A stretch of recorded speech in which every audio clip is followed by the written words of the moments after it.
बारिस्टरनाथपै शिक्षण संस्था आणि तरुण भारत संवाद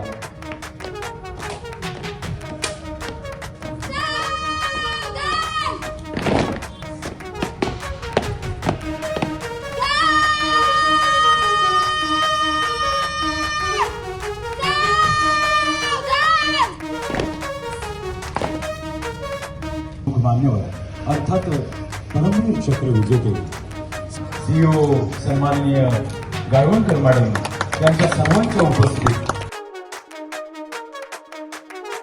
होते. त्याचबरोबर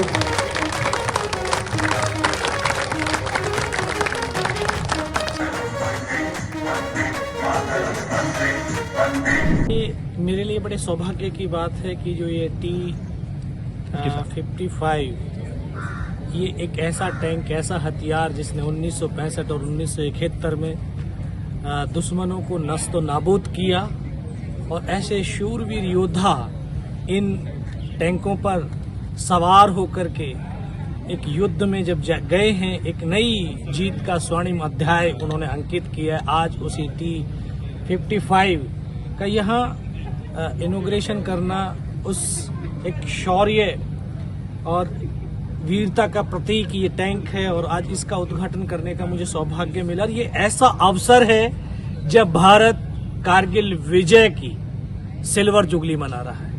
इसी 26 जुलाई को 25 साल पूर्ण हो जाएंगे. ये शायद उन 527 मां भारती के बेटों की शहादत का एक सच्ची श्रद्धांजलि है. ऐसे युवा जो आज हम सब देख रहे हैं, ऐसे युवाओं के अंदर देशभक्ति और राष्ट्र प्रेम का एक ओज भरने के लिए, उनके अंदर जोश भरने के लिए ये जो शौर्य का जो प्रतीक हमने यहाँ पर स्थापित किया है, ये अपने आप में बड़ा सौभाग्यशाली है. आप जानते हैं ये जो टैंक है T-55, इस पर इस टैंक से दो ऐसे योद्धा जो 17 पूना हॉर्स का नाम आपने सुना होगा. 17 पूना हॉर्स ऐसी बटालियन जिसके पास दो परमवीर चक्र है.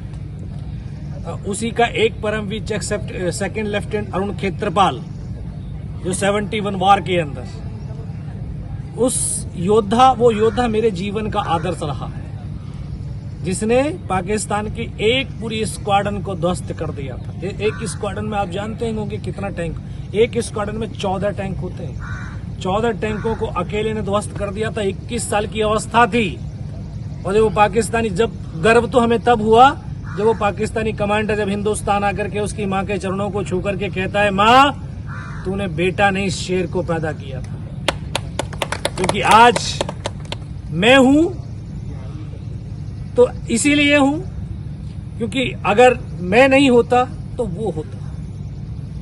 बस इतनी शेर की तरह वो बच्चा लड़ा है.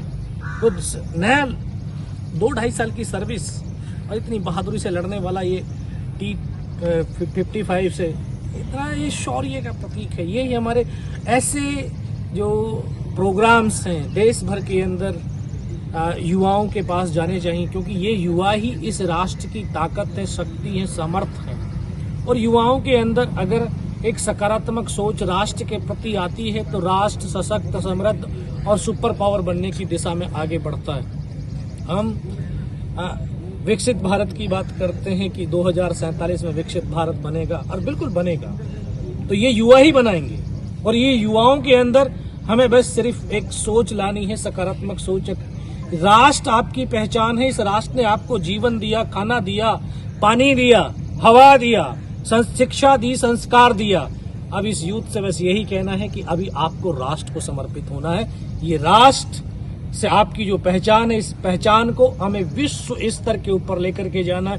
इस राष्ट्र को विश्व गुरु बनाना है. इस राष्ट्र को पुनः सुपर पावर बनाना है. बस यही मिशन लेकर के देश में जगह जगह पर उन शहीदों को श्रद्धांजलि और इन युवाओं को मोटिवेट करने का मेरा मिशन है.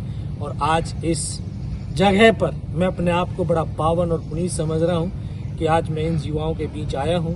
और सिंधुदुर्ग के ये लोग, ऐसी ऐतिहासिक धरती जो छत्रपति शिवाजी का एक बहुत ही जो प्रभावशाली यहाँ पर जो रहा है, लोगों का उनका जुड़ाव रहा है, और उन्होंने छत्रपति शिवाजी एक ऐसे राजा, ऐसे महाराज जिन्होंने एक छत्र के अंदर पूरे हिंदू राज्यों को इकट्ठा कर दिया और पूरे देश को एक छत्र के नीचे लाना चाहते थे, और उन्होंने ला करके दिखाया।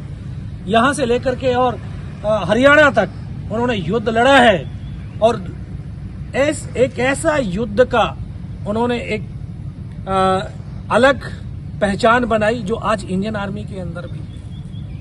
वही छत्रपति शिवाजी जिन्होंने सबसे पहले नेवल को स्थापित किया।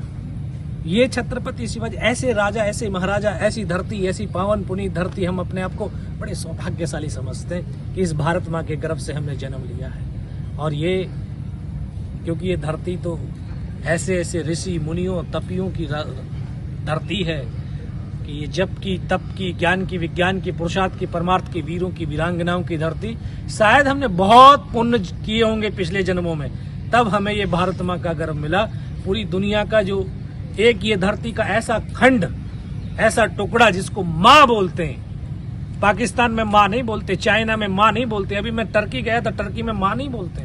लोग ऐसे ही हैं, ऐसा ही उनका ब्लड है, ऐसी ही हवा है, लेकिन भाव और भावनाएं नहीं।